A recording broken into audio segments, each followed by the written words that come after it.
Bismillahirrahmanirrahim. Assalamualaikum warahmatullahi wabarakatuh. Innal hamdalillah nahmaduhu wa nasta'inuhu wa nastaghfiruhu wa natubu ilaihi wa na'udzu billahi min syururi anfusina wa min sayyiati a'malina. May yahdihillahu fala mudilla lahu wa may yudlil fala hadiyalah. Asyhadu an la ilaha illallah wahdahu la syarikalah wa asyhadu anna Muhammadan abduhu wa rasuluhu la nabiyya ba'dah. Ya ayyuhalladzina amanu taqullaha haqqa tuqatih wa la tamutunna illa wa antum muslimun. Fa inna asdaqal hadithi kitabullah wa khairal huda huda Muhammadin sallallahu alaihi wasallam wa syarrul umuri muhdatsatuha wa kullu muhdatsatin bid'ah wa kullu bid'atin dhalalah wa kullu dhalalatin finnar. Para dokter sekalian, Pak Dokter dan Bu Dokter ya, yang dirahmati oleh Allah Subhanahu wa taala, ikhwan dan akhwat yang dimuliakan oleh Allah Subhanahu wa taala. Alhamdulillah, puji dan syukur kita panjatkan kepada Allah Subhanahu wa taala atas segala limpahan karunia dan kenikmatan yang tiada henti-hentinya Allah curahkan kepada kita. Salawat dan salam semoga tersambungkan selalu kepada junjungan kita, suri teladan kita Nabi Muhammad sallallahu alaihi wasallam dan juga kepada keluarganya serta seluruh sahabat beliau tanpa terkecuali. Pada kesempatan kali ini kita akan membahas tentang bagaimana seorang muslim berusaha menjadi seorang muslim yang produktif dan juga kontributif kepada sesamanya, dan ini adalah, saya rasa adalah topik yang sangat cocok bagi para dokter dan para Pak Dokter maupun Bu Dokter, yang dimana sumbangsih mereka sangat diharapkan oleh umat manusia secara umum dan kaum muslimin secara khusus. Terlebih lagi kita tahu bahwasanya nikmat kesehatan adalah nikmat yang sangat besar, ya, karunia yang sangat besar. Sampai timbul khilaf di kalangan para ulama, mana yang lebih utama, nikmat kesehatan atau nikmat keamanan. Dan yang benar nikmat keamanan lebih utama, tetapi nomor dua setelah keamanan adalah apa? Kesehatan. Oleh karenanya dalam hadis kata Nabi sallallahu alaihi wasallam, man asbaha aminan fi sirbihi mu'afan fi jasadihi wa lahu qutu yaumihi fa ka'annama hizat lahu dunya bihadza firiha. Kata Nabi sallallahu alaihi wasallam, barang siapa yang di pagi hari aman di rumahnya, sehat badannya, ya, kemudian dia punya makanan untuk hari itu, maka seakan-akan dia telah didatangkan dunia seluruhnya baginya. Itu dia didatangkan kenikmatan yang disegerakan. Nikmat yang paling segera kita inginkan dari dunia ini apa? Tiga, ya. Yang lain hanyalah penyempurna, tapi yang paling utama, yang penting aman, sehat, kenyang, itu yang paling utama. Yang paling super primer tiga perkara ini. Yang kedua Nabi sallallahu alaihi wasallam sebutkan setelah keamanan adalah apa? Kesehatan, ya. Jadi ini nikmat yang sangat luar biasa. Dan kita baru tahu benar-benar nikmat sehat tatkala kita merasakan sakit. Makanya Nabi sallallahu alaihi wasallam mengatakan, nikmatani maghbunun fihi makatsirun minan nas. Dua kenikmatan yang orang sering terpedaya dalam kenikmatan tersebut, artinya tidak digunakan sebagaimana mestinya, tidak dimanfaatkan dengan sebaik-baiknya. As-sihhatu wal faragh, yaitu kesehatan, dan al-faragh yaitu waktu luang. Ini sebagai mukaddimah untuk mengingatkan kepada ikhwan dan akhwat, Pak Dokter dan Bu Dokter, bahwasanya ibu-ibu dan bapak-bapak sedang berkecimpung dalam kenikmatan yang luar biasa, ya, untuk mengembalikan kenikmatan yang hilang dari seseorang, itu nikmat kesehatan, ya. Kalau ada orang sehat nggak ke dokter kan, yang ke dokter orang apa? Sakit, ya. Dia kehilangan nikmat tersebut. Dia ingin dikembalikan nikmat tersebut. Ini tugasnya bapak-bapak dan ibu-ibu untuk mengembalikan nikmat tersebut, tentunya dengan izin Allah kepada orang yang sedang kehilangan nikmat tersebut. Hadirin dan hadirat yang dirahmati Allah Subhanahu wa taala, secara umum kita berbicara tentang pekerjaan, ya. Tentunya bekerja adalah suatu perkara yang penting, ya. Bahkan Allah Subhanahu wa taala memuji orang-orang yang bekerja. Dalam Al-Quran kata Allah Subhanahu wa taala, rijalun la tulhihim tijaratun wala bai'un an dzikrillahi wa iqamis salati wa ita'iz zakah yakhafuna yawman tataqallabu fihi al-qulubu wal absar. Kata Allah Subhanahu wa taala, yaitu para lelaki, la tulhihim tijaratun wala bai'un an dzikrillah. Perdagangan mereka, jual beli yang mereka lakukan, transaksi yang mereka lakukan tidak membuat mereka lalai untuk mengingat Allah Subhanahu wa taala. Wa iqamis shalah, dan untuk mendirikan salat, wa ita'iz zakah, dan untuk membayar zakat. Kenapa mereka tidak lalai? Kenapa mereka tidak terlalaikan dari mengingat Allah, membayar zakat, salat? Kenapa? Yakhafuna yauman tataqallabu fihi al-qulub wal absar. Mereka takut dengan datangnya suatu hari di mana mata mereka, pandangan mereka tidak stabil, ya. Hati mereka tidak stabil, ketakutan, yaitu pada hari kiamat, ya. Allah sedang memuji para pekerja, ya. Para pekerja. Allah tidak sedang menyebutkan orang yang di masjid terus, ya, karena kita tahu bahwasanya lelaki punya tugas, ya, punya tugas untuk mencari nafkah bagi keluarganya, sehingga mereka harus bekerja. Tapi di sini yang maksud saya perhatian di sini, Allah memuji orang-orang yang bekerja, namun mereka tetap ingat kepada Allah Subhanahu wa taala. Ini yang luar biasa. Kalau orang di masjid terus, jelas dia ingat Allah Subhanahu wa taala. Di masjid terus ingat Allah, baca Quran terus, ya. Kita tidak berbicara tentang ustaz, tentang orang di pondok, tidak. Allah sedang berbicara tentang orang-orang yang mereka bekerja, tetapi pekerjaan tersebut tidak melalaikan mereka dari mengingat Allah Subhanahu wa taala. Inilah isyarat juga dalam hadis tentang 7 golongan yang Allah naungi pada hari kiamat kelak. Kata Nabi sallallahu alaihi wasallam, sab'atun yudhilluhumullah fi yaumin la dhilla illa dhilluh. 7 golongan yang Allah naungi pada hari kiamat kelak yang tidak ada naungan kecuali naungan arsy Allah Subhanahu wa taala. Yaitu imamun adil, imam yang adil, syabun nasya' fi ibadatillah, anak muda yang tumbuh dalam ketaatan kepada Allah, rajulan ditahabba fillah ijtama alaihi wa tafarraqa alaihi, 2 orang saling mencintai karena bertemu karena Allah, berpisah karena Allah. Yang keempat, rajulun qalbuhu mu'allaqun bil masajid. Seorang yang hatinya selalu rindu untuk ke masjid. Ini isyarat bahwasanya orang ini tidak di masjid. Ini isyarat orang ini sedang apa? Di luar masjid. Dia punya kegiatan. Dia belajar, dia bekerja, dia punya kesibukan, tetapi dia rindu untuk ke masjid. Jadi maksud saya, Allah tidak sedang berbicara orang di masjid terus, tidak. Karena Islam adalah agama yang sempurna, memperhatikan segala aspek, ya. Bukan hanya menyuruh orang di masjid terus, tidak. Orang secara normal harus bekerja. Pekerjaan, dia membutuhkan pekerjaan, dia harus menafkahi anak istrinya, dia harus beraktivitas, ya. Maka Allah memuji orang-orang yang hatinya selalu rindu ke masjid. Ini isyarat bahwasanya mereka bekerja. Mereka bekerja dan mereka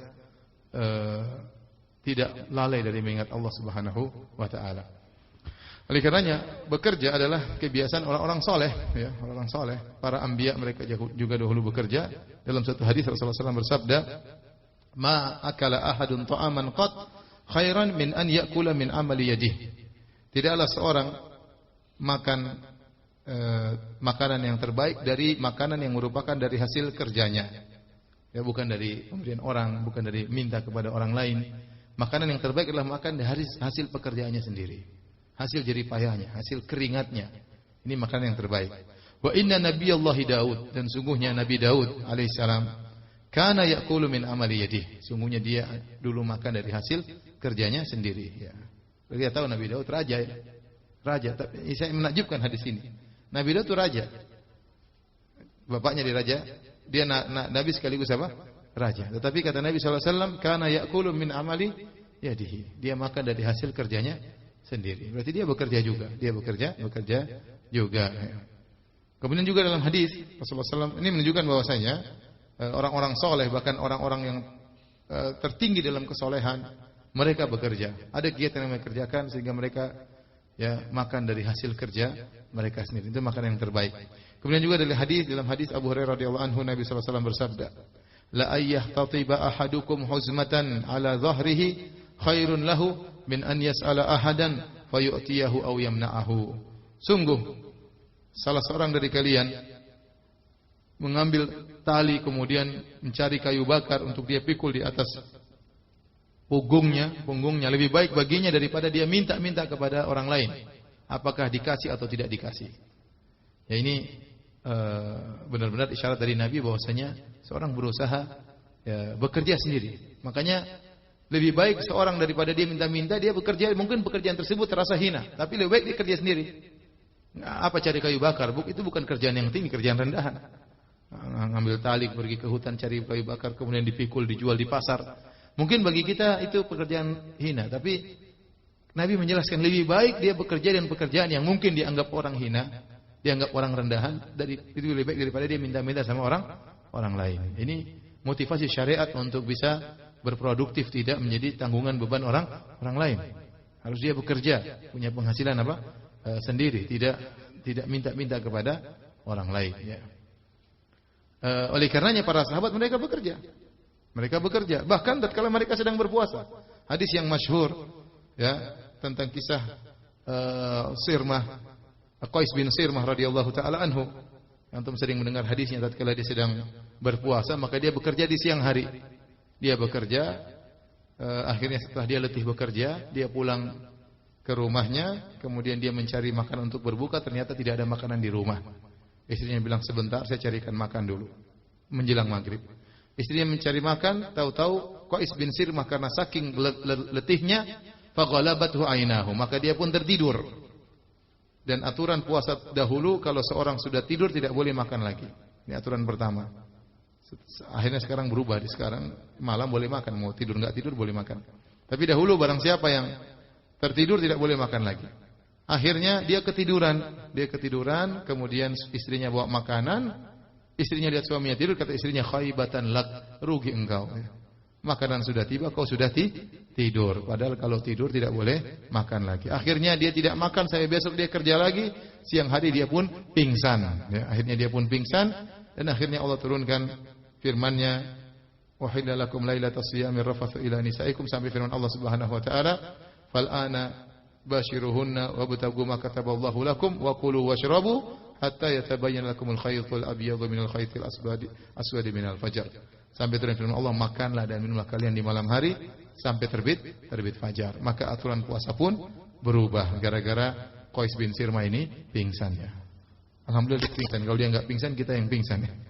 Ya, susah kalau setelah tidur enggak boleh makan lagi, ya enggak ada sahur-sahur. Kalau tidur jam 9 sudah berarti puasa sampai besok lagi. Tapi Allah mentakdirkan dia pingsan sehingga menyelamatkan kita semua. Alhamdulillah. Semoga Allah balas kebaikan baginya atas pingsannya. Baik, maksud saya di sini ini sangat jelas para sahabat kerja. Sangat jelas sahabat beraktivitas, bekerja padahal dalam kondisi sedang apa? Berpuasa. Ya, mereka bekerja. Ya. Lihat bagaimana Abdurrahman bin Auf waktu berhijrah dari Mekah menuju Madinah. Kondisi dia sangat sulit ya. Darinya orang kaya, saudagar kaya raya, tiba-tiba miskin mendadak. Ya, namanya orang miskin mendadak, orang kaya butuh segera santunan. Ya, dia tidak terbiasa dengan kehidupan susah. Sampai di Madinah ditawarin sama Sa'ad bin Rabi, saya punya harta, saya kasih kamu setengah. Saya punya istri, kau pilih yang mana yang kau sukai, tinggal saya ceraikan, habis masa iddahnya kau nikahi. Tapi apakah dia terima?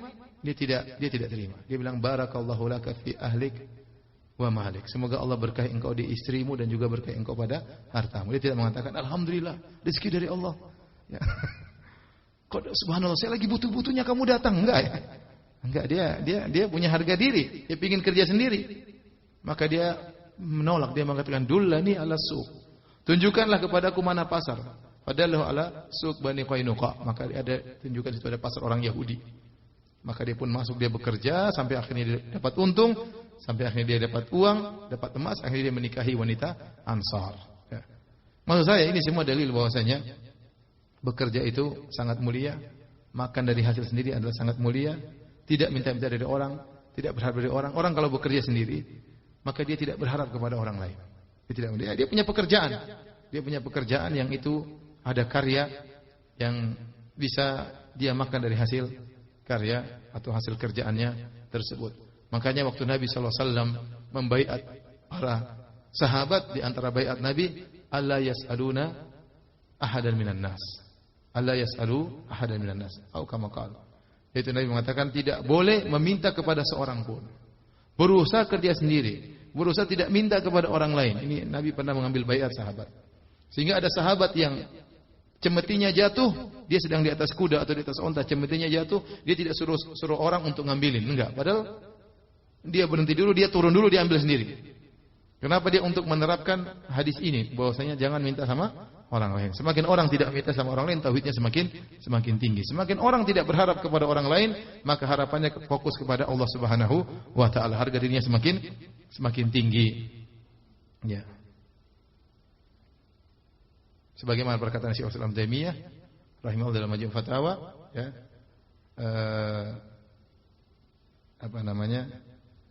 Intinya berharaplah kepada siapa yang kau kehendaki atau mintalah kepada siapa yang kau kehendaki, takun asirahu, maka kau akan menjadi tawanannya.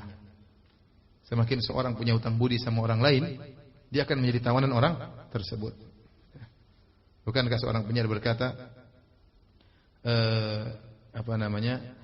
ahsin ilan nasi tasta'bid qulubahum fatalama sta'badal insana al-ihsana. Kata seorang penyair, berbuat baiklah kepada orang lain, niscaya kau akan menarik hatinya, kau akan perbudak hatinya. Betapa kuat kebaikan akan menarik hati seseorang. Nah, kalau kita selalu minta-minta sama orang, kita akan menjadi tawanan dia. Kita akan berutang budi. Ya, kalau kita tahu diri, kita akan berutang budi. Sehingga dia bilang apa sih, kita akan nurut. Ya. Kemudian kata Syekhul Islam Taimiyah, istaghni amman syi'ta takun nadhirahu. Tidak cukuplah engkau tidak butuh sama orang lain, maka kau akan seimbang dengan dia. Bahkan kita miskin, kita punya kawan orang kaya, kita enggak pernah minta sama dia, dia enggak berani macam-macam sama kita. Kenapa? Karena kita enggak pernah butuh sama dia.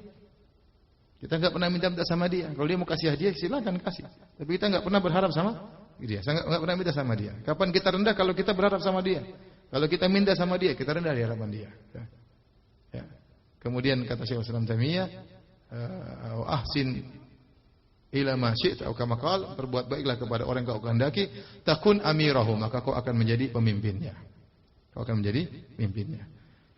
Nah, tatkala kita bekerja, ya, kita punya karya, kita punya hasil makan dari makan sendiri, maka kita semakin kuat tauhid kita kepada Allah Subhanahu wa taala. Dan tauhid bukan perkara yang zahir saja. Tauhid bukan masalah jenggot, bukan masalah tidak cingkrang saja, tapi pengaturan hati.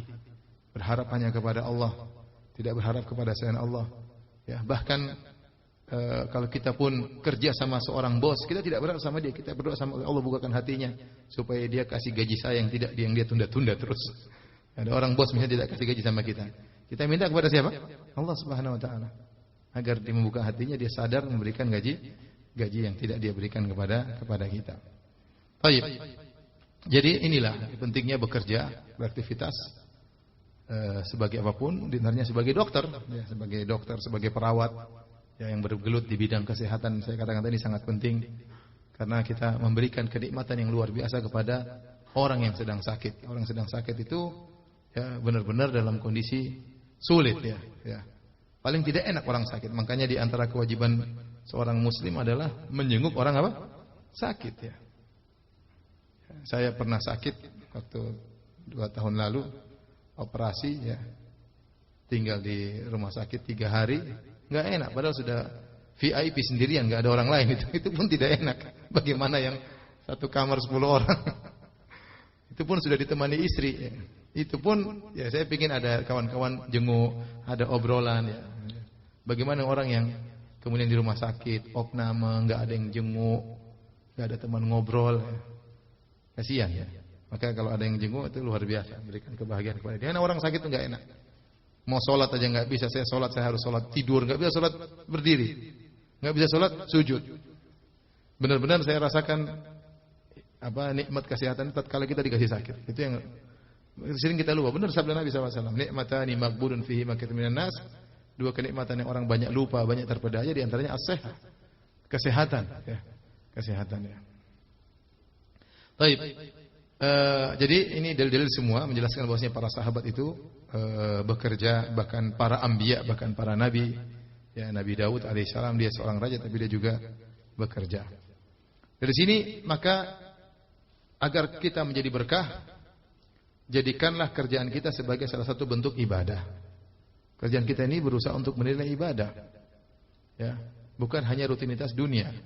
Makanya dikatakan beda antara orang alim dengan orang jahil.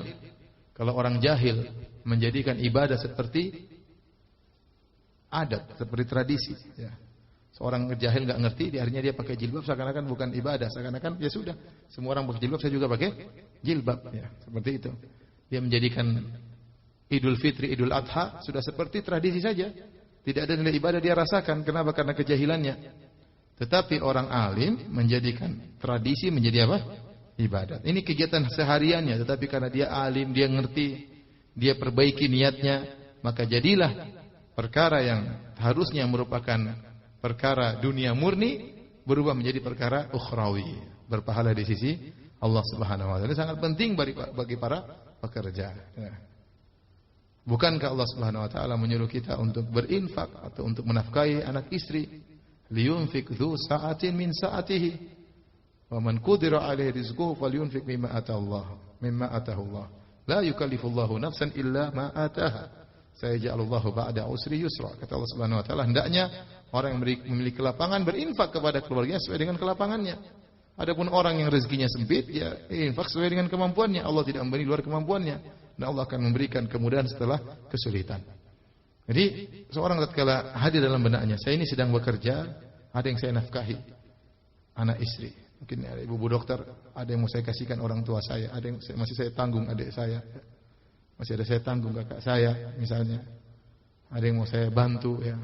Tatkala niatnya tidak terputus di situ, niatnya ingin membantu orang lain, maka pekerjaan dia menjadi apa? Ibadah. Dalilnya apa? Di antara Nabi SAW berkata, "Lasta tunfiqu nafqatan tabtaghi biha wajha Allah illa ujirta 'alaiha, hatta luqmata allati taj'aluha fi imra'atik."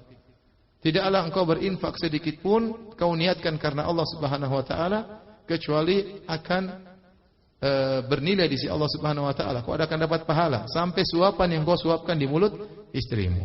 Ya. Ini dalil sangat tegas bahwasanya bekerja itu berpahala. Seorang suami bahkan yang menginfakkan kepada istrinya, bahkan dia suap istrinya dan itu adalah dalam kondisi benar-benar mesra, sedang mesra. Ya, saya sering sampaikan ini kondisi mesra. Ya, benar-benar duniawi murni, seakan-akan tidak ada nilai agamanya sama sekali. Ya. Kalau ngantar istri pengajian kan ada nilai agamanya, ya toh. Ngantar istri umroh ada nilai agamanya. Sekarang ini nyuapin istri enggak ada nilai agamanya, murni duniawi. Lagi mesra-mesranya. Ya, karena kapan suami nyuapin istri? Jarang ya. Pak dokter terakhir kapan nyuapin istri? Iya, pengantin baru 20 tahun yang lalu. Enggak, kita bicara sekarang kapan terakhir suami nyuapin istri? Ya. Jarang ya. Waktu istri sakit ya, pas maksud saya lagi enggak sakit ya, kapan? Hampir enggak pernah ya. Kapan istri nyuapin suami, apalagi. Namun maksud saya ini dalam kondisi lagi mesra-mesranya seorang suami nyuapin istri, itu pun kalau dia pasang niatnya karena Allah langsung dapat pahala. Dia pasang niatnya karena Allah dapat pahala. Bagaimana seorang kemudian pergi di pagi hari, kemudian menghadapi pasien, ya, kemudian melihat kesulitan pasien. Dia cari nafkah buat keluarganya, ya. Dia punya tanggung jawab, ya. Maka ini semua berpahala di sisi Allah Subhanahu wa taala. Karenanya orang yang bekerja dengan baik, dengan jujur dan amanah bisa menjadi sebab dia masuk surga. Ya. Apalagi para dokter yang niatnya untuk membantu orang lagi disertai untuk meringankan beban orang dan macam-macamnya. Di antara dalil bahwasanya orang bekerja, pekerjaan itu bisa menjadi sebab masuk surga seperti sabda Nabi SAW. Dan sebaliknya kalau dia bekerja ngawur bisa masuk neraka. Kata Nabi SAW, "Inna tujjar yub'atsuna yaumal qiyamati fujjaran illa man ittaqallaha wa barra wa shadaq." Sungguhnya para pedagang itu akan dibangkitkan pada hari kiamat seperti orang-orang fajir, menjadi orang-orang fajir kecuali yang bertakwa kepada Allah, yang baik dan jujur. Nabi SAW juga bersabda, "Inna tujjara humul fujjar." Sungguhnya para pedagang itu adalah orang-orang yang fajir. Karena pedagang tidak lepas dari dusta, omong kosong, janji palsu dan yang lainnya. Qila ya Rasulullah, maka ada yang bertanya, Rasulullah, kenapa Anda mengatakan para pedagang orang-orang fajir? Awalaisa qad ahallallahu al-bai'a? Bukankah Allah telah menghalalkan jual beli? Kan boleh jual beli. Pekerjaan kan boleh. Qala bala, kata Nabi, tentu Allah telah menghalalkan jual beli. Walakinnahum yuhadditsuna fayakdzibun. Tetapi para tukang jual beli tersebut, para pedagang tersebut, mereka ngomong, mereka bohong. Wa yahlifuna fayathamun, mereka sumpah, ini untungnya cuma sedikit. Ini saya enggak ada untungnya, cuma kembali modal saja, padahal untungnya 2 kali lipat. Sering pedagang seperti itu. Mereka bersumpah dan mereka berdosa. Taib, ini pedagang-pedagang yang masuk neraka. Sekarang kata Nabi sallallahu alaihi wasallam, "At-tajirus saduqul amin ma'an nabiyyin was-siddiqin wasyuhada." Para pedagang yang jujur, yang amanah bersama para nabi dan orang-orang siddiqin dan para syuhada. Luar biasa. Berarti pekerjaannya mengangkat derajatnya sampai pada derajat para nabi, para siddiqin, para syuhada. Derajat yang tinggi. Dengan apa? Dengan berdagangnya yang amanah. Dengan jual belinya yang jujur, yang amanah. Ini semua dalil bahwasanya pekerjaan itu bisa mengantarkan orang ke dalam surga, bisa mengantarkan orang ke dalam neraka jahanam. Ya. Nah, ini yang harus para dokter perhatikan. Bahwasanya pekerjaan menjadi dokter, perawat ini bukan pekerjaan sepele. bisa kita jadikan sarana untuk masuk surga, dan salah-salah kita bisa diantar ke dalam neraka jahanam. Baik. Bagaimana caranya agar pekerjaan kita bisa mengantarkan kepada surga? Ya, tadi niatnya benar karena Allah. Pasang niat keluar rumah, saya ini bekerja untuk anak dan istri, saya punya tanggung jawab. Mungkin ibu-ibu yang jadi dokter, saya bekerja untuk membantu suami, atau saya bekerja untuk anak-anak saya, atau saya bekerja untuk orang tua saya, masih ada adik saya yang saya tanggung, ibu saya perlu biaya, masih saya harus bantu kerabat saya. Niatnya jangan putus duniawi. Niatnya harus sambung untuk sesuatu yang dicintai oleh Allah Subhanahu wa taala. Dan seorang bekerja mati-matian, dia ingin membahagiakan ibunya, ingin membelikan rumah buat ibunya, membelikan kendaraan buat ibunya, dia kerja mati-matian. Ya Allah Maha tahu isi hatinya. Beda dengan orang bekerja hanya sekedar untuk memperkaya diri, memewahkan diri, lain cerita. Ini bisa jadi tidak bernilai pahala. Tapi kita bicara tentang orang yang dia bekerja niatnya nyambung untuk perkara yang dicintai oleh Allah Subhanahu wa taala. Apalagi sangat menjadi bernilai ibadah para dokter, Pak perawat maupun suster ya. Tatkala pekerjaan dia dijadikan sebagai sarana untuk menasihati orang-orang yang sakit, untuk mengingatkan mereka kepada Allah Subhanahu wa taala ya. Terlebih lagi para dokter yang sedang menghadapi pasien. Pasien itu biasanya pasrah. Dokter ngomong apa aja dia dengar, ya atau tidak? Ya, kecuali pasien yang sok pintar ya. Kebanyakan pasien itu apa? Dengar. Kamu tidak boleh makan permen, udah dengar saya nggak dokter Kiki, kamu jangan makan permen ya. Kamu jangan, dia dengar, pokoknya dengar apa yang dibilang dokter. Kamu mandi sehari 3 kali, dia pasti laksanakan. Kamu begini, dia pasti. Kenapa? Dia pasrah. Pasrah, dia ingin sembuh karena dia kehilangan kenikmatan yang luar biasa. Dia supaya nikmat ini bisa kembali, dia lakukan apa saja yang dititahkan oleh apa? Pak dokter. Nah, pasien itu lebih nurut kepada dokter daripada ustadz. Maksud saya, dokter kalau mau nasihati pasien itu lebih mudah daripada ustadz. Ya tidak? Ini lagi butuh. Sama. Bos nasihati pegawai. Iya, kalau enggak dikasih gaji. Nurut, ikut pengajian, semuanya pengajian ya. Suruh mabit, semuanya ikut pengajian, tidur malam, pokoknya apa yang dibilang sama bos, mereka kerja. Kenapa? Dia butuh sama sang bos. Sekarang kira-kira pasien butuh sama dokter atau tidak? Butuh pada dokter. Lagi ente ngomong apa saja, dengar ya. Saya punya kawan dokter ada, dia sudah bilang sama saya, berapa wanita berjilbab gara-gara saya Ustaz. Berapa wanita berjilbab. Kalau Ustaz yang bilang, mungkin nggak dengar sama orang berdua. Ustaz ini selalu ngomong aja. Coba kalau dokter, kamu nak biar gini, pakai jilbab, lebih bagus, begini. Dengar iya. Dokter tadi ini masuk ke hatinya. Kenapa? Dia lagi butuh sama apa? Sama dokternya. Apa yang diomongkan dokter dia mau dengar. Maka saya ingatkan kalau kita lihat ada kesempatan ya. Nanti dia bilang, dokter ini dokter apa Ustaz? Mungkin ada yang ngejeknya mungkin. Bilang Ustaz dokter. Tidak apa-apa, orang ngomong biarin aja. Yang penting Anda ingin ada nilai pahala di sisi. Ya nggak sambil senyum-senyum aja, Mbak. Tambah cantik nih kalau pakai jilbab misalnya gitu. Dokter mau sama saya? Oh enggak juga maksudnya. Maksudnya kata-kata yang indah lah. Bagaimana lah, pokoknya apalagi dihias dengan keimanan, dengan jilbab. Pokoknya dianulah. Diomongin bagaimana lah, ambil hatinya. Dia biasanya nurut kok. Nurut ya. Misalnya ada orang lagi stres, kamu harusnya sholat, jangan lupa sholat malam misalnya. Sampaikan aja, ini kayaknya stres ini gulanya nambah ini, gara-gara apa? Gara-gara stres. Nah, stres hilangkan, begini-begini, nasihat bisa masuk. Dan mereka pasti dengar. Ya. Jangan lupa kalau ini, jangan lupa untuk berdoa, jangan lupa untuk ini. Ya. Terus misalnya ingatkan kepada Allah. Jadi kalau kita orang Islam terus ada dokter kita, pasien kita orang Islam juga, kita ingatkan, ini obat. Tapi yang menyembuhkan bukan dokter, ini nggak bisa menyembuhkan apa-apa. Yang menyembuhkan siapa? Allah. Kamu minum, kamu berdoa kepada Allah. Jadi kita buat dia bergantung kepada Allah. Tanpa sadar kita dakwahi dia. Kita dakwahi dia. Bahwasanya ini biasalah namanya sehat, sakit biasa. Saya juga dokter juga sakit misalnya gitu. Bahkan Nabi pernah bersabda, la tasubbul humma, jangan kau cela demam. Kenapa? Demam itu bisa mengurangi dosa-dosa. Kadang orang bilang semoga Ustaz sehat terus, jangan doa gitu. Saya kadang-kadang nolak. Ya sehat-sehat terus, saya juga kadang sakit. Percuma doamu pun tidak akan dikabulkan oleh Allah Subhanahu wa taala. Yang kedua, saya juga tidak ingin sehat terus ya. Sekali-sekali sakit enggak apa-apa. Saya kadang lupa dibuat sakit oleh Allah Subhanahu wa taala. Saya tidak ingin sakit, tapi ada waktunya Allah kasih saya sakit.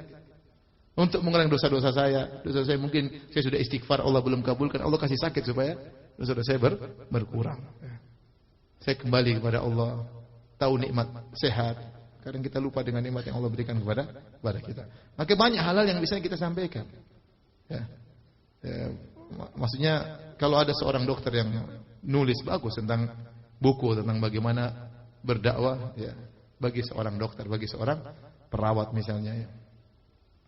Kisah yang menarik yang saya pernah sampaikan di kajian di Al-Azhar tentang seorang perawat yang mendakwai seorang wanita masuk Islam. Wanita itu rapper di Perancis kalau nggak salah, rapper terkenal, dia bunuh diri. Dia potong tapi dia masih selamat, maka dimasukkan di rumah sakit, tidak sampai mati. Perawat tersebut muslimah, maka dia rawat itu sang wanita dengan akhlak yang mulia, tapi dia taruh terjemahan Quran di samping wanita tersebut. Tidak ada bacaan yang lain.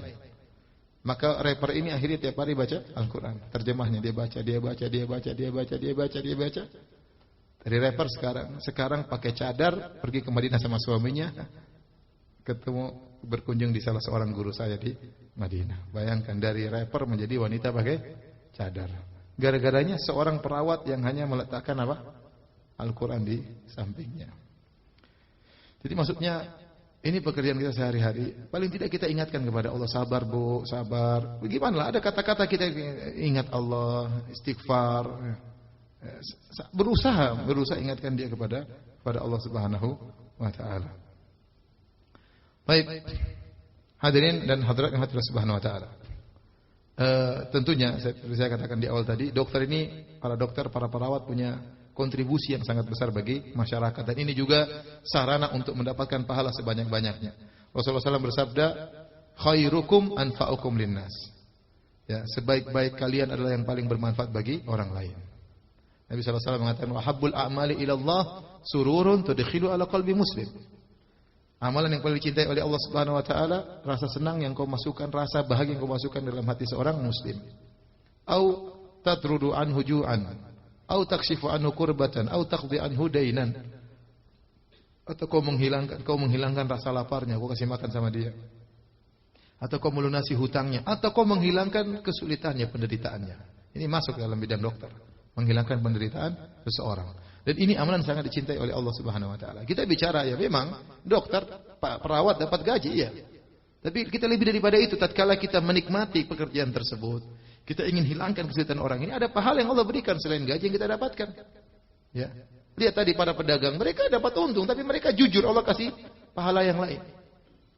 Mereka jujur, mereka amanah, ya, maka mereka dapat pahala yang lain. Nah, antum juga gitu, antum kerja dokter ya elah, dapat tulis resep, dapat duit, tapi antum niatkan bahwasanya saya ingin menghilangkan kesulitan orang ini, ingin bantu dia dengan senyuman, dengan kata-kata yang lembut, menanamkan kepercayaan diri pada dirinya, ingatkan dia kepada Allah Subhanahu wa taala.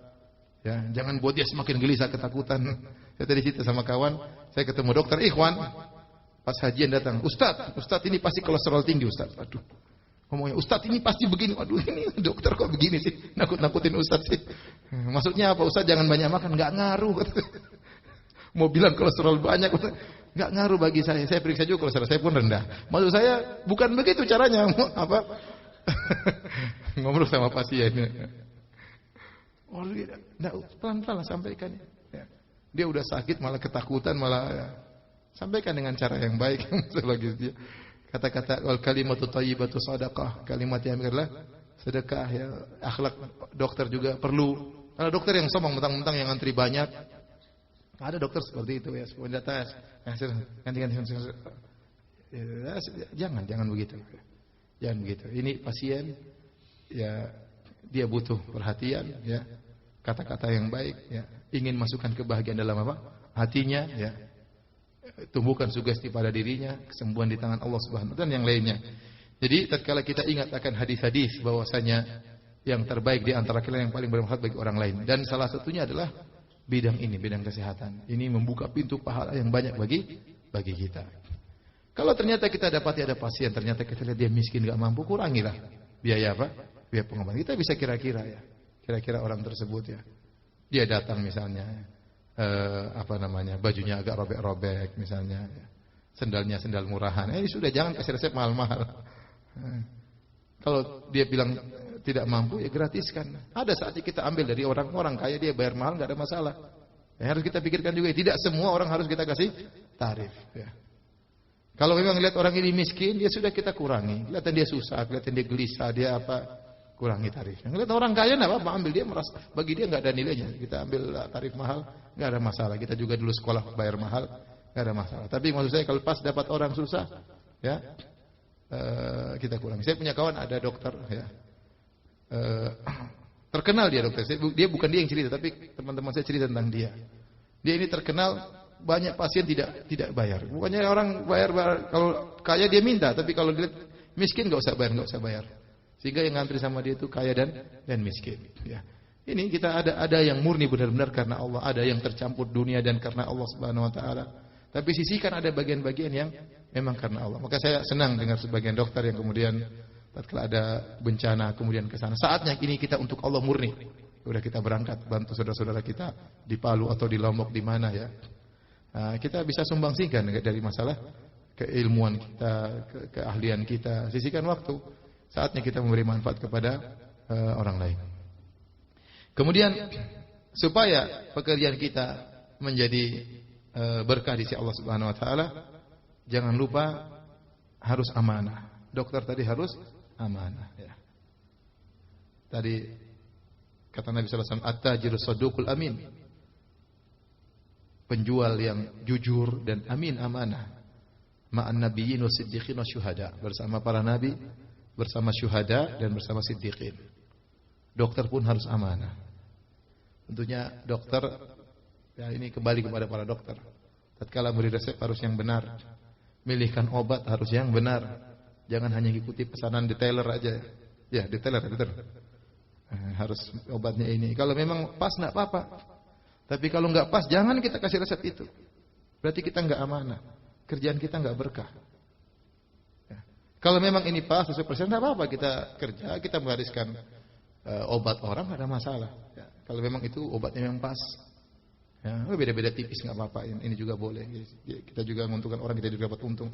Tapi kalau ternyata memang enggak nyambung, hanya sekedar melariskan obat tersebut, ternyata ada obat yang jauh lebih baik daripada ini, maka haram bagi kita untuk menunjukkan obat ini. Saya ulangi, haram bagi kita untuk menunjukkan obat ini sementara kita tahu ada obat yang jauh lebih baik. Bukan beda-beda tipis, jauh lebih baik.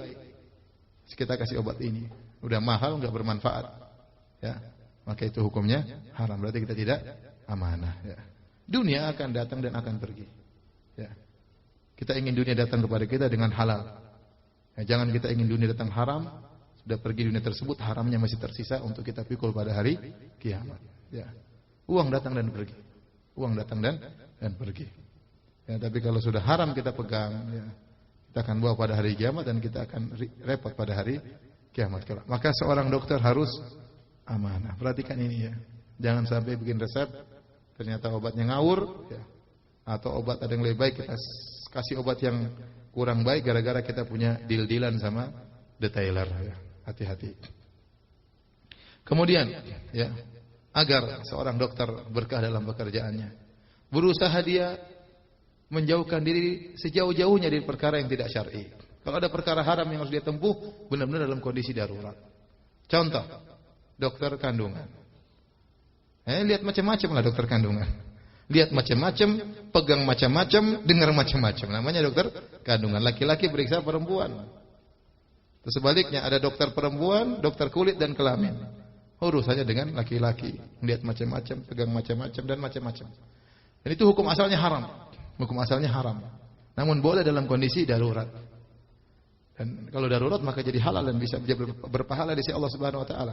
Maka supaya berkah, supaya pekerjaannya bernilai di sisi Allah Subhanahu wa taala, berkah buat dia, berkah buat anak istrinya, berkah bagi agamanya, maka dia hindarkan dari segala kemaksiatan sebisa mungkin, ya. Contoh, ya.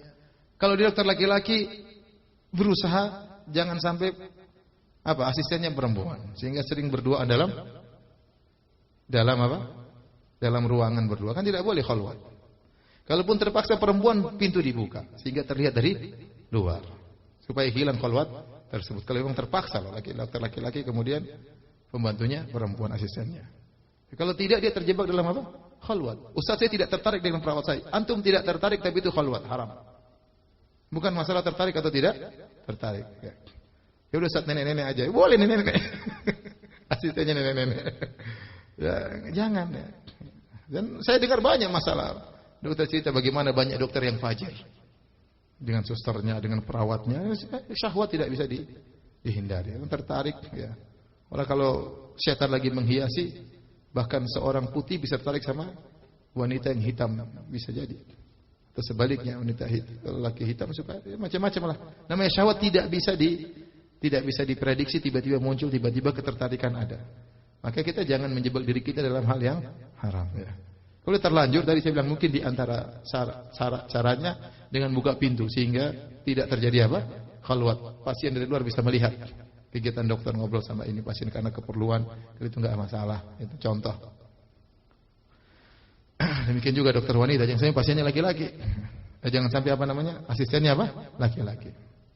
Kemudian dalam hal-hal yang sangat sensitif seperti masalah kandungan.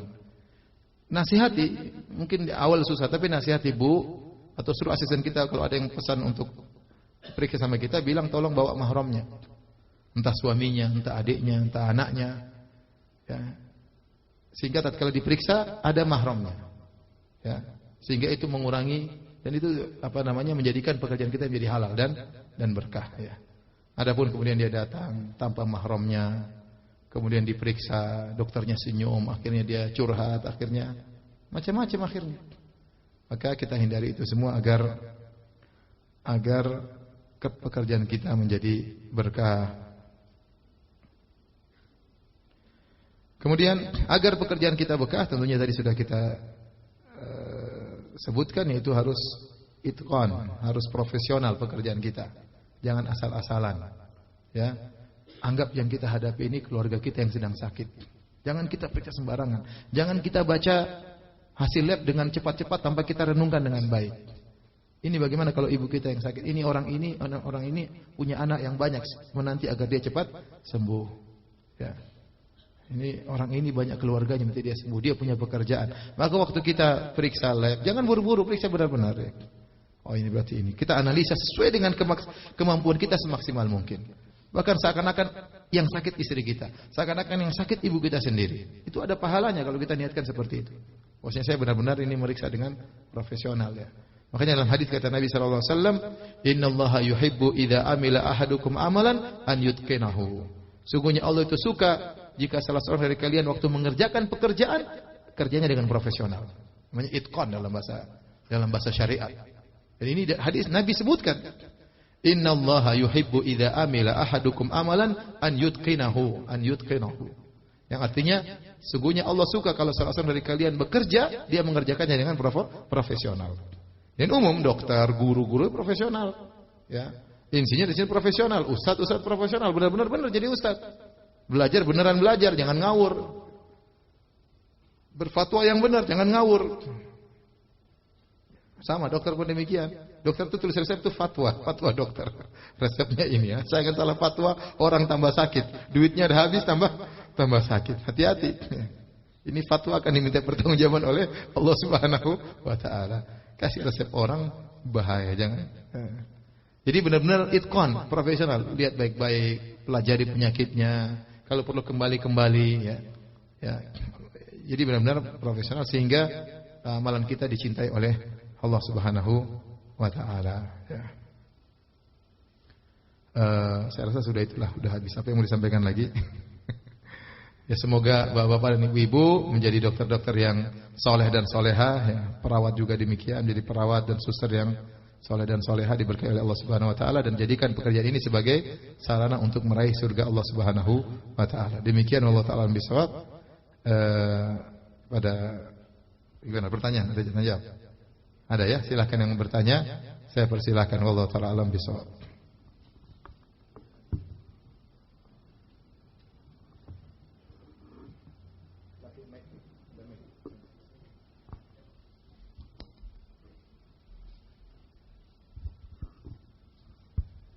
Bismillah. Assalamualaikum warahmatullahi wabarakatuh. Waalaikumsalam warahmatullahi wabarakatuh. Ustaz, mengenai tadi masalah niat kita agar menjadi pekerja ini agar menjadi suatu beramal ibadah Ustaz. Yeah. Artinya harus tadi seperti ketika berangkat kerja ataupun kita mulai kerja kita niatkan semuanya buat keluarga dan segala macam. Dan kalaupun memang beberapa kali setiap mau berangkat kerja atau praktek tuh meniatkan saya kerja, saya praktek untuk menghilangkan beban seseorang sakit. Iya, apa-apa ya. Tapi apakah niat itu harus terus setiap kali kita berangkat kerja? Itu berat. Tapi harus kita pasang niat. Mudah-mudahan tatkala kita tidak meniatkan sudah kembali kepada niat awal. Ya. Kita sudah pernah niat, kecuali nanti di tengah-tengah ada perubahan. Kok saya tamak cari harta? Niatkan lagi. Kapan di tengah-tengah ada perubahan dan kita tahu niat kita. Jika kita ada perubahan, maka kita perbaharui lagi. Selama kita tidak ada perubahan, kayaknya masih normal, maka kembali kepada niat awal. Karena memang mengharuskan tiap hari susah.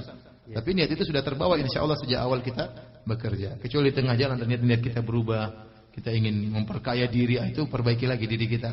Niat kita bahwasanya saya bukan hanya sekedar cari nafkah, tapi saya juga buat keluarga dan menghilangkan kesusahan orang lain. Allah alam bisawab. Syukran jazakallah. Ayo. Assalamualaikum Pak Ustaz. Waalaikumsalam.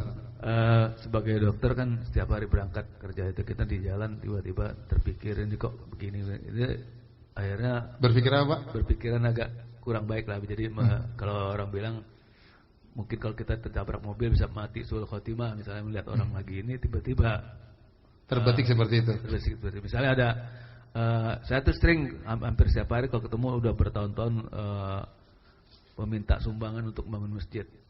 Misalnya kan pakai tangguk. Terus ini di lingkungan masjidnya nggak ada yang nyumbang apa yang punya rumah sekitar. Pikiran begitu terus saya jadinya. Apakah saya jadi buruk apa enggak berpikir? Profesi saya jadi rasanya saya dokter ya pikir gitu. Masih. Jadi timbul suudzon gitu maksudnya. Ya semacam itulah. Jadi artinya apakah yang bangun masjid itu nggak memperhatikan yang sholat di situ kan orang-orang penduduk sekitarnya. Yang diminta sumbangan orang sepanjang jalan itu yang belum tentu ikhlas nyumbangnya gitu. Ya sebenarnya hukum asal kita husnudzon kepada orang lain. Kecuali ada qarinah atau indikasi yang menunjukkan kita harus suudzon. Ya. Kalau ada indikator yang mengharuskan kita untuk suudzon tidak mengapa. Sebagaimana para ulama sebutkan tentang kisah Nabi Yakub alaihissalam tatkala saudara-saudara Nabi Yusuf membuang Nabi Yusuf dalam sumur. Kemudian mereka mengaku Nabi Yusuf dimakan oleh apa?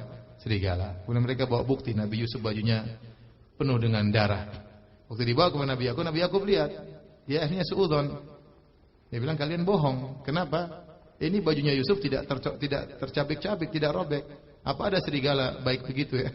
Serigala pasti nyabik-nyabik dan merobek-robek tatkala sebelum memakan sang mangsa. Atau dia kemudian lihat darah bukan darah manusia. Tatkala ada indikator atau indikasi yang menunjukkan ini enggak benar, kita boleh untuk apa? Suudzon. Tapi kalau enggak ada indikasi sama sekali kita selalu suudzon, berarti kita yang enggak beres. Maka kita harus perbaiki diri kita, ngapain kita suudzon? Suudzon enggak ada manfaatnya. Kalau benar pun salah, apalagi kalau salah. Tapi kalau ada sebab yang buat kita suudzon, enggak apa-apa, boleh. Itu sekali-sekali, bukan hukum asal. Hukum asalnya kita suudzon kepada orang lain. Ya. Saya enggak tahu tadi itu berhak untuk disuudzoni atau tidak.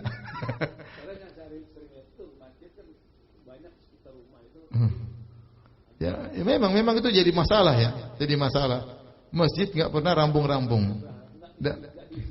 Enggak diisi juga ya. Ya tapi terserah kita mau kasih dia insyaallah kasih juga enggak apa-apa, enggak juga enggak apa-apa. Kalau memang ada keraguan kita enggak kasih juga enggak apa-apa. Kalau kita kasih enggak apa-apa, kalau dia enggak pakai buat masjid dia makan sendiri, ya udahlah itu sedekah buat dia. Dia buat santai aja dong, jangan terlalu dipikir dalam-dalam. Cuekin aja, saya juga mikir ini buat apa gitu. Jadi ngapain saya pikirin gitu, enggak ada manfaat. Mending saya pikir pasien. Saya pikir gini pun tidak ada faedahnya, tidak ada aksi yang bisa saya lakukan. Saya mau ngapain coba? Ya udah mending saya enggak usah pikir yang bermanfaat. Ya. Kata Nabi sallallahu alaihi wasallam, "Min husni islamil mar'i tarkuhu ma la ya'ni."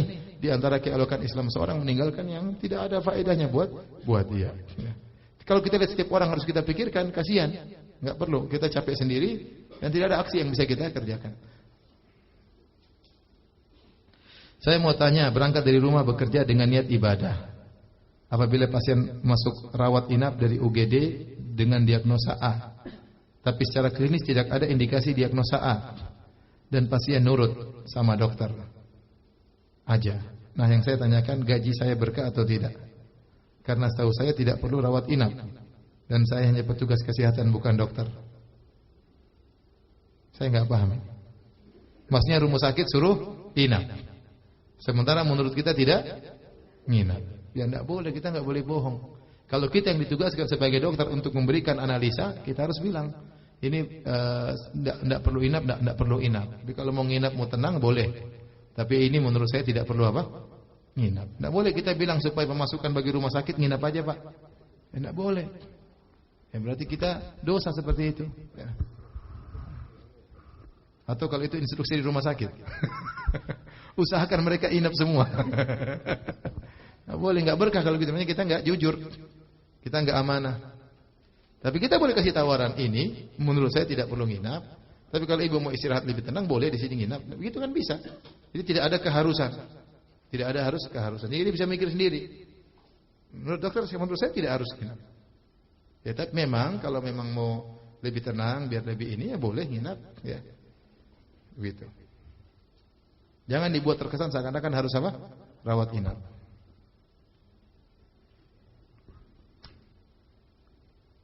Apakah kepada orang tua sendiri termasuk meminta kepada orang lain? Saya beristri 1, sama saya juga 1. Dan beranak 10. Oh, anaknya yang banyak. Anak saya baru 5. Kebetulan sekolah sulit untuk bekerja. Saya rasa orang tua senang bantu anaknya.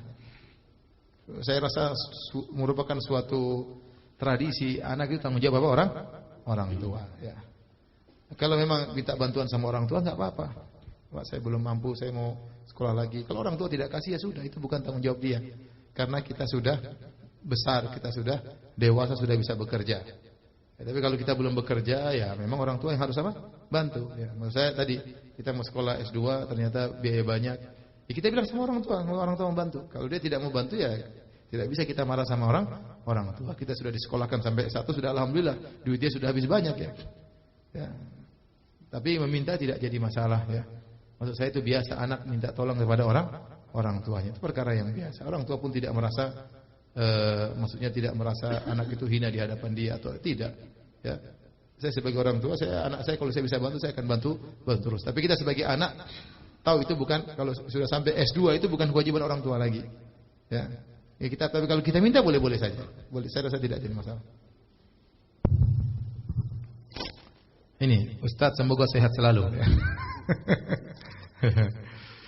Semoga seringnya sehat, sakit-sakit sekali enggak apa-apa ya. Berikut pertanyaan yang saya tanyakan. Saya SPOG. SPOG itu apa saya tidak paham. Oh, kandungan. Saya SPOG perempuan yang bekerja di rumah sakit pemerintah tipe A. Seringkali saya menemukan tenaga kerja baik medis ataupun non medis yang tidak profesional dalam bekerja. Hal tersebut seringkali membuat saya cemas, membuat saya gemas, bukan cemas, gemas, jengkel kali ya. Bagaimana sebaiknya sikap saya? Karena untuk mengingatkan terus-menerus rasanya tidak mungkin, karena banyak yang sudah super senior. Jadi ingat, kita tidak susah, kita harus menyiapkan diri kita menghadapi kondisi yang tidak sempurna. Kita bekerja di mana-mana tidak sempurna. Dalam bidang dokter, dalam bidang apapun demikian. Saya punya tim kerja, kadang saya suruh dia tidak bisa sesuai dengan kemauan saya. Kadang saya suruh ini tidak sesuai dengan kemauan saya. Ini tim kerja dakwah ya. Sama, tapi kita harus tahu diri bahwasanya tidak ada yang sempurna. Ya. Tatkala kita mendapati sebagian orang tidak profesional, kita kasih masukan, tidak apa. Mungkin kalau tidak kasih masukan dia akan terus di atas kesalahannya. Kita kasih masukan dan dia tetap tidak profesional, ya sudah hadapi saja. Jangan kita gemes terus ya, jangan. Ya. Sudah ya udahlah begitulah, kita tahu ini modelnya seperti ini. Sekarang kita diuji oleh Allah bekerja dalam lingkungan yang seperti ini, ada orang-orang yang tidak profesional. Tapi jangan kemudian kita gemes, kita jengkel, akhirnya kita jadi tidak profesional gara-gara mereka. Kita bekerja semampunya, ya, berusaha mereka semampunya, kekurangan yang ada pada mereka kembali kepada mereka, tidak akan mengenai kita sama sekali. Yang penting kita sudah berusaha, tapi jangan lupa nasihati mereka. Ustaz bosan dinasihatin, tidak nasihat terus pelan-pelan ya, tidak tiap hari, tapi ada waktu tertentu kita nasihati lagi. Tapi ingat tadi kita harus menyiapkan diri kita bahwasanya kita terkadang dikelilingi oleh kondisi yang tidak sempurna. Kita tinggal satu kampung, tetangga kita ternyata ada yang Ada yang baik, ada yang brengsek misalnya. Kita bertangga dengan masjid, ternyata ada pengurus masjid yang enggak baik, tapi ada juga yang baik. Jadi sudah siapkanlah diri kita. Jadi namanya dunia seperti itu. Kalau mau semuanya sempurna di surga. Mau sempurna di surga. Terkadang kita hadapi suami kita tidak sempurna, kita hadapi istri kita tidak sempurna, mertua kita tidak sempurna, ngomel terus kerjanya misalnya. Ya. Ternyata ibu mertua kita selalu bikin masalah sama kita. Ya udah, demikian kehidupan ini. Ada orang diuji dengan mertuanya, ada orang diuji dengan istrinya, ada orang diuji dengan suaminya, ada orang diuji dengan pasiennya, ada orang diuji dengan dokternya, ada dokter diuji dengan apa? Asistennya dan macam-macamnya. Sabar, jangan suka gemes ya. Kedua, saya seringkali merasa tidak atau kurang percaya diri dibandingkan sejawat yang lain karena tidak mempublikasikan pekerjaan saya di sosial media. Apa ini? Seperti misalnya posting di sosmed operasi kasus sulit atau saat mengajar atau saat ikut acara-acara ilmiah karena terkadang dinilai kurang prestis. Kalau tidak eksis di sosmed, terkadang dinilai kurang prestis kalau tidak eksis di sosmed. Mohon nasihat Ustaz untuk saya. Prestis maksudnya apa? Kurang keren kah? Prestis maksudnya apa? Kurang hebat. Kurang hebat.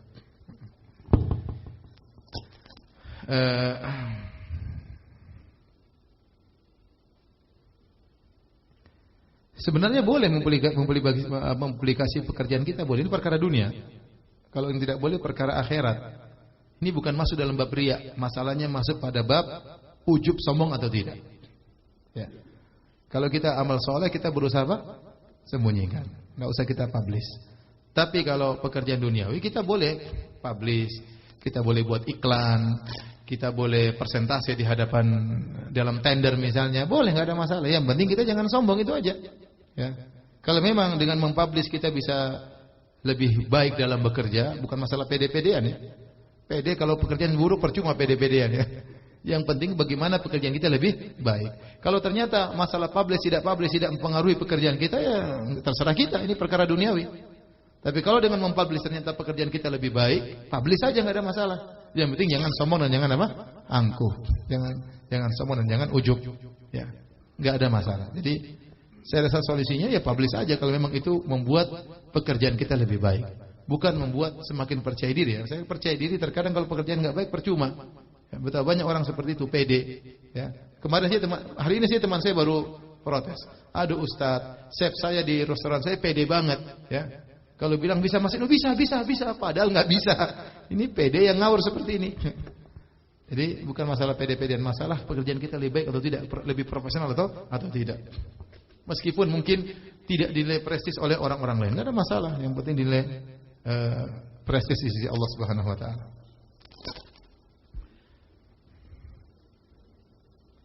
Saya sering sekali tidak bisa diprediksi waktu terjadinya komplikasi. Pasien saya seringkali tidak bisa diprediksi waktu terjadi komplikasi. Seperti misalnya ketuban pecah saat jam 11 malam dan sebagainya. Bagaimana Ustaz untuk saya dalam menjalankan kewajiban sebagai istri dan anak dan juga dokter? Saya kalau khair atas jawabannya. Oh ya, maksudnya jam 11 malam dia harus menjalankan proses kelahiran sementara dia punya kewajiban di rumah dengan apa? Dengan suami. Tentunya yang ideal, yang kerja suami, istri tidak kerja, itu yang paling ideal, ya, itu yang paling ideal. Tapi dalam kondisi ternyata istri harus kerja, ada kewajiban harus dia tanggung jawab, harus dia tunaikan, mungkin masih membantu kakaknya, adiknya atau orang tuanya dan yang lainnya. Maka dalam kondisi begini, ya, kalau itu jarang terjadi, semoga suami paham. Ya, kita tinggal minta pemahaman apa? Suami. Ya, saya kadang-kadang begini. Yang penting minta ridho suami, yang penting ridho suami dan tidak mendolimi anak. Jangan sampai kita mencari prestasi, mencari dunia sehingga akhirnya anak kita terlantar. Tentu tidak boleh. Harus ada waktu buat anak. Saya rasa solusinya kurangi praktek. Kalau memang kita sudah punya anak, kurangi jam praktek. Jangan terlalu banyak. Anak-anak butuh kasih sayang, butuh perhatian. Lalu kita pergi pagi pulang malam dapati anak sudah tidur. Pagi lagi pembantu yang pegang. Akhirnya anak kita belajar akhlak pembantu, bukan akhlak kita. Ya. Maka kalau memang ibu harus bekerja, kurangi jadwal praktek, jangan banyak-banyak, ya. Jangan banyak-banyak, sehingga ada waktu buat anak dan dan suami. Ya. Wallahu a'lam bishawab.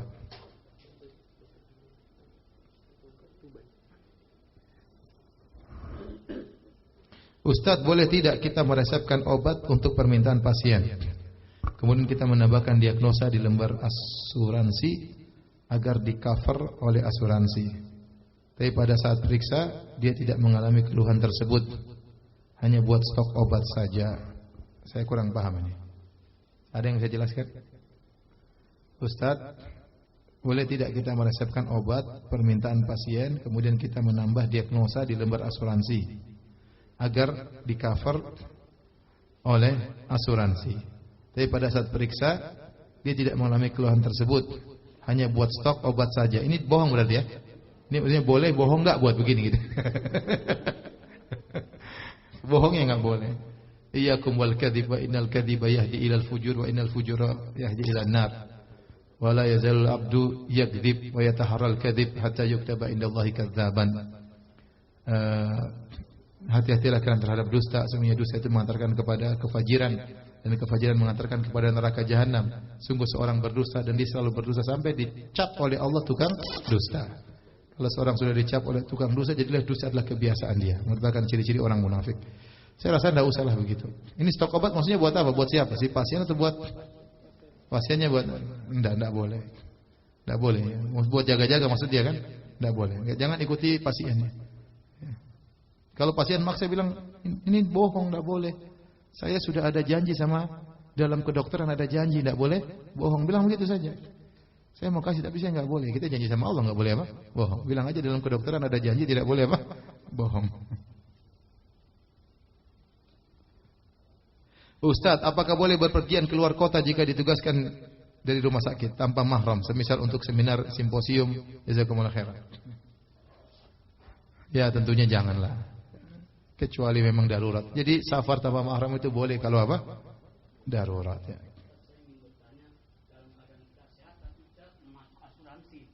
Tunggu ya, habis ini sebentar, belum selesai. Belum selesai. Insyaallah ya habis ini ya. Jadi hukum safar tanpa mahram memang ada khilaf. Tentang bagaimana hukum safar tanpa mahram jika sang wanita bisa menjaga diri. Di antaranya tidak berkholwat dengan lelaki, di antaranya bersafar dengan rombongan wanita yang amanah, ya, maka sebagian ulama membolehkan, sebagian ulama tetap mengharamkan. Sebagian ulama mengatakan harus dengan mahram. Mau aman enggak aman bersama rombongan atau tidak harus dengan apa? Mahram. Ini pendapat ulama rata-rata ulama Saudi, ya. Sebagian ulama mengatakan boleh wanita yang bersafar tanpa mahram selama dia bisa menjaga diri, beradab dengan adab-adab safar, kemudian dengan rombongan wanita, tidak berdua-duaan dengan lelaki. Terkadang tugas dia sama lelaki. Ini saya dapati. Ya. Kerja berdua, kemudian satu tempat duduk saat dalam apa di pesawat ngobrol-ngobrol. Ini tidak boleh kalau seperti itu. Tapi kalau memang dia harus ikut seminar, dia minta izin sama misalnya suami ikut. Tentunya yang terbaik suami ikut, atau adiknya atau kakaknya sama mahramnya. Ya, kalau terpaksa memang harus dia ikuti seminar tersebut karena ada ilmu yang harus dia pelajari. Ya. Dan seminar tersebut hanya terbatas, dia harus safar, maka tadi dia harus safar dengan rombongan wanita, tidak boleh berdua-duaan dengan apa? Lelaki. Wallahu alam bissawab. Silakan, Pak. Assalamualaikum Ustaz. Dalam keadaan kita sehat, kita masuk asuransi Ustaz. Jadi asuransi itu kita dalam keadaan sehat. Artinya kita sudah bayar, belum waktunya datang. Ini dibolehkan nggak Ustaz? Maksudnya Bapak daftar asuransi? Asuransi kesehatan? BPJS? BPJS. Terus dalam keadaan sehat. Haram nggak Ustaz maksud saya? Kan kita ya, kalau asuransi pas keadaan sehat, keadaan sakit merugikan BPJS berarti. Asuransi haram nggak Ustaz? Kan kita yang namanya sakit datang dari Allah, masa kita harus sebelum sakit harus bayar gitu Ustaz? Oh begitu. Ya. Pencegahan itu boleh. Kalau kita bicara pencegahan itu boleh, meskipun musibah belum datang. Contoh kita taruh di rumah alat pemadam kebakaran. Kan belum kebakaran, ya enggak apa-apa. Siapa tahu kebakaran tinggal kita apa? Semprot ya. Kita taruh genset meskipun lampu belum mati ya. Sekali-sekali ada mati tinggal gensetnya nyalain. Sama kita punya tabungan untuk sakit. Kalau memang pas sakit uang tersebut kita gunakan untuk berobat, maka enggak mengapa. Dari sisi itu kita persiapan tuh enggak ada masalah. Persiapan untuk beli obat, persiapan untuk kebakaran, persiapan untuk meskipun kebakaran, sakit semua dari Allah Subhanahu wa taala. Jadi kalau Bapak permasalahkan dari situ itu bukan masalah. Itu bukan masalah, ya.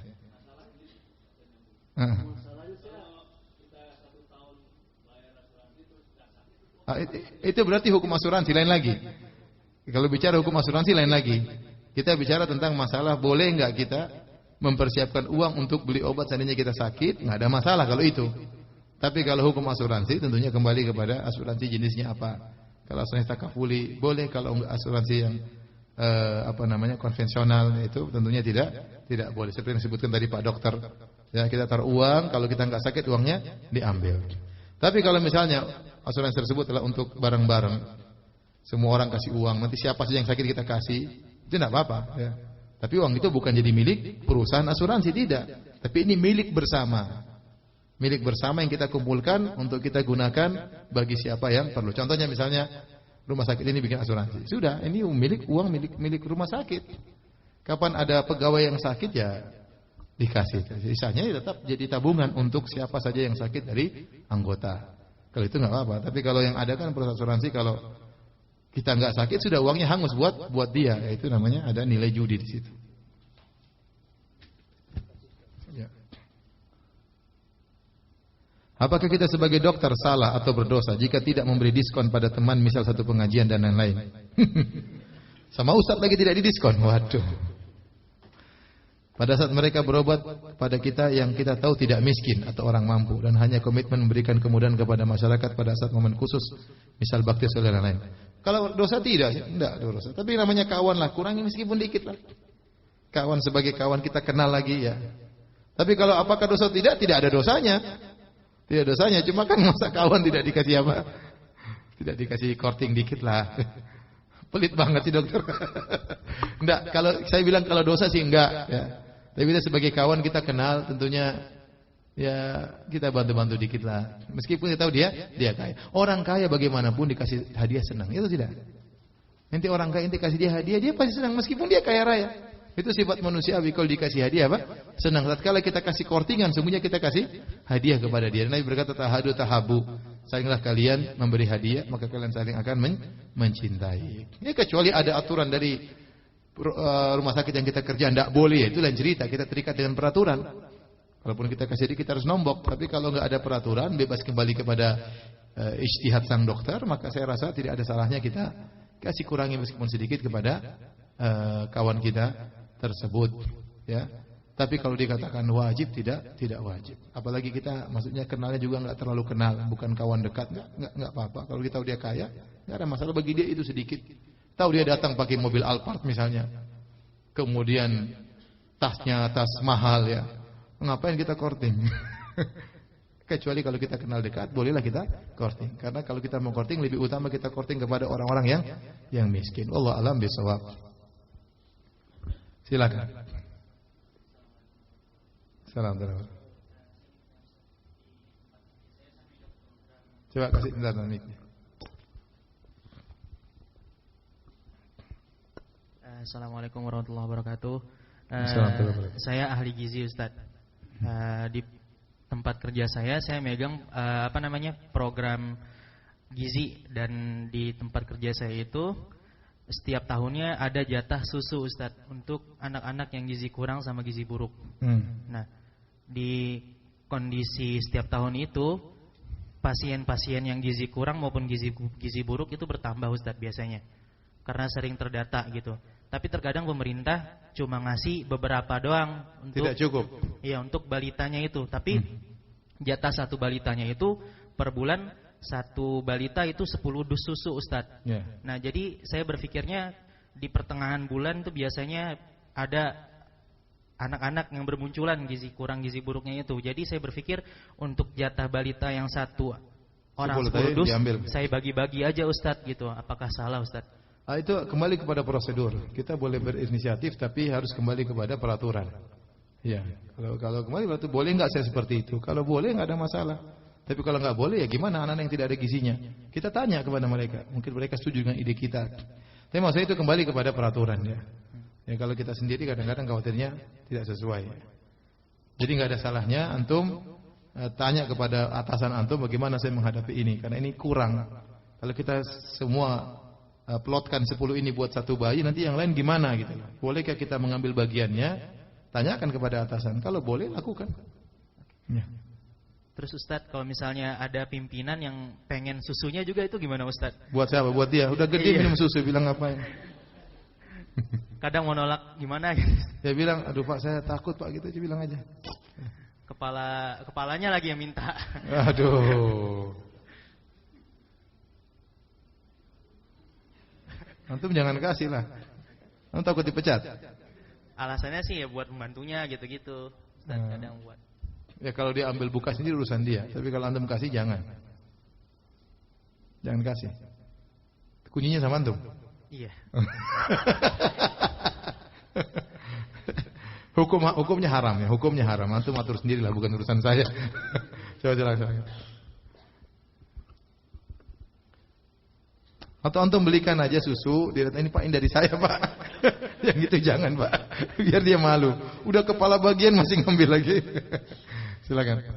Assalamualaikum warahmatullahi wabarakatuh. Waalaikumsalam.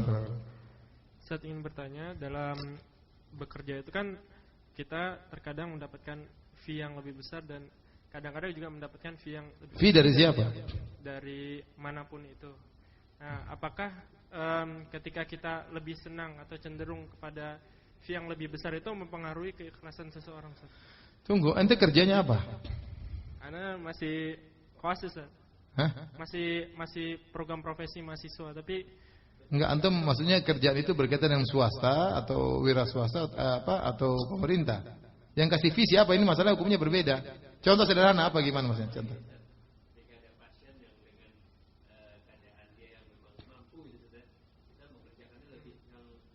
Kita kerja di rumah sakit pemerintah. Swasta. Swasta. Oh iya.